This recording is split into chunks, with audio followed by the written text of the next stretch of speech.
Hello दोस्तों।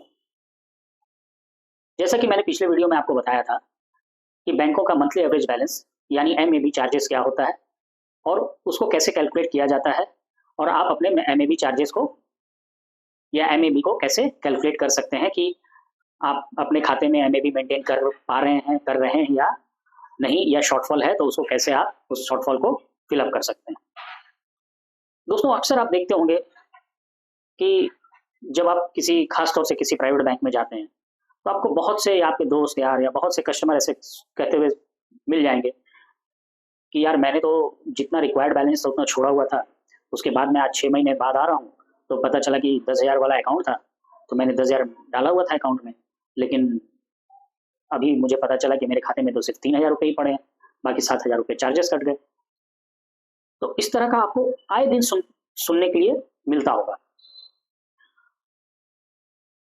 तो आखिर ऐसा क्या होता है अकाउंट्स में कि धीरे-धीरे बहुत बार आपको लगता है कि आप बैलेंस मेंटेन कर रहे हैं, लेकिन उसके बाद भी चार्जेस कटता है और जब आप बैंक वालों के पास जाते हैं, तो वो आपको हिसाब दे देते हैं कि इस रीज़न से चार्जेस कटा है, या बहुत बार आप बहुत ज़्यादा जब बैंकों से परसुएड करते हैं, तो वो कुछ केसेज़ में चार्जेस रिवर्स भी कर देते हैं, लेकिन इसमें आपका बहुत टाइम और बहुत मेहनत जो है वो व्यर्थ जाता है। अपने ही पैसे के लिए आपको बैंकों से जूझना पड़ता है। तो आइए समझते हैं कि क्या ऐसे कारण हो सकते हैं जिनकी वजह से ये स्थिति उत्पन्न होती है।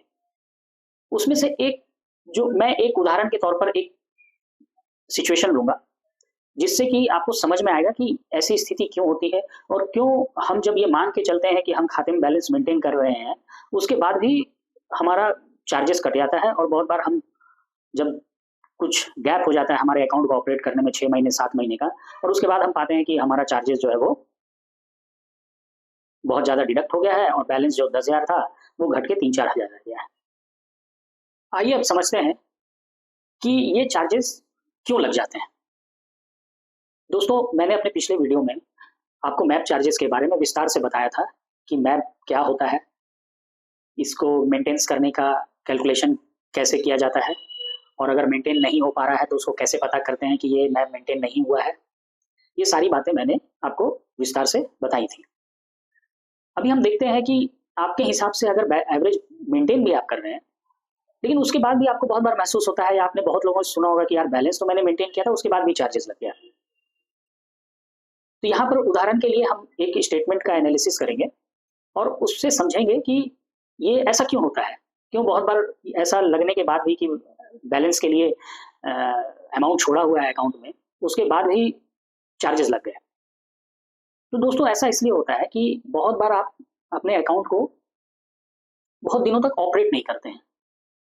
उसके बहुत सारे कारण हो सकते हैं कि 6-6 महीने, साल भर तक आपको उस अकाउंट की ज़रूरत नहीं पड़ती। लेकिन आपने जो एक एवरेज बैलेंस के लिए जो रिक्वायर्ड बैलेंस है, वो आपके हिसाब से आप उसमें छोड़ के रखते हैं कि जिससे कि चार्जेस ना लगे। लेकिन आप फिर बहुत बार सुनते होंगे कि साल भर बाद मैं गया बैंक में तो 10,000 वाला अकाउंट था और 4,000 5,000 रुपए ही रह गए। तो ऐसा क्यों होता है? तो आइए समझते हैं इसको।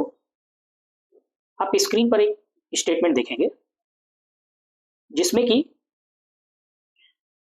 एक सेविंग अकाउंट है, जिसका स्टेटमेंट 1 अप्रैल 2024 से 31 जुलाई 2024 तक का हमने ट्रांज़ैक्शन लिया है।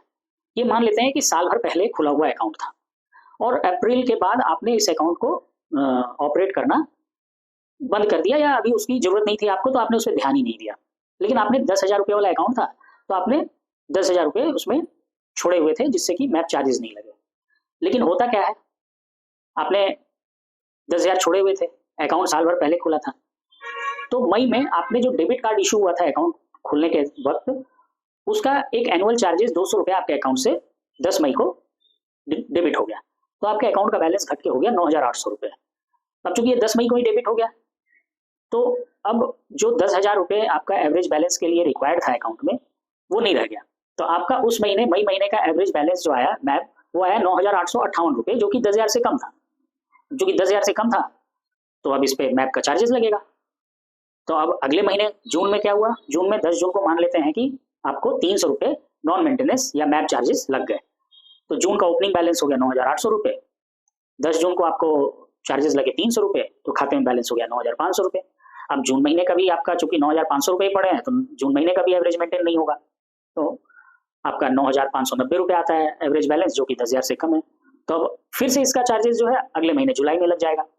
अब जुलाई में चूंकि जैसे जैसे एवरेज बैलेंस कम होता जाएगा, आपका मैप चार्जेस का अमाउंट भी बढ़ता जाएगा टू सम एक्सटेंट।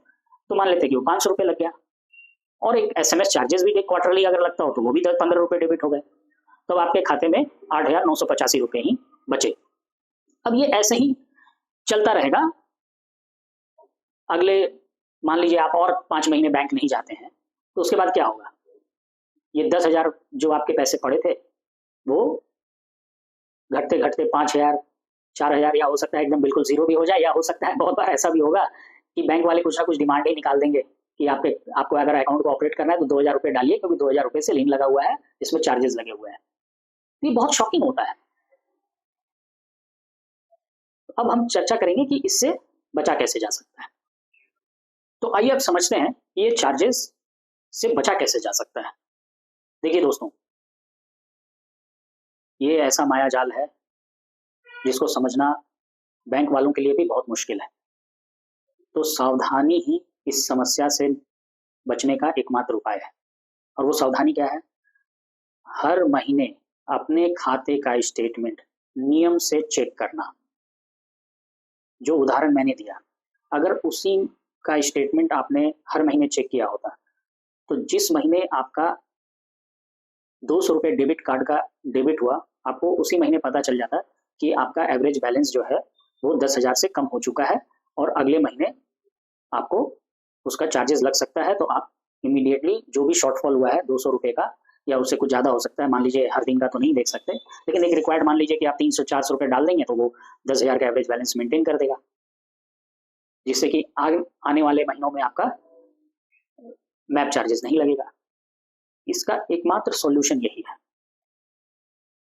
तो मैं आपको सुझाव देता हूँ कि आप एक अपने हैबिट में डालिए कि हर महीने आप अपना, वैसे भी करना ही चाहिए, हर महीने अपना जो भी अकाउंट, चाहे वो सेविंग हो, करंट हो, लोन के हो, हर महीने आप अपना अकाउंट जरूर चेक करें, नियम से चेक करें। आपके खुद के पैसे का सवाल है, और नहीं तो अगर आप ध्यान नहीं देंगे तो ऐसे इंसिडेंसेस आप हमेशा देखते रहते हैं, किसी दिन आपके साथ भी हो सकता है। आशा है आपको ये वीडियो पसंद आया होगा। अगर पसंद आया हो तो आप इस वीडियो को लाइक करें, ज़्यादा से ज़्यादा शेयर करें, जिससे इस विषय पर अवेयरनेस बढ़ सके और लोग सचेत रह सकें और अननेसेसरी चार्जेस से बच सकें।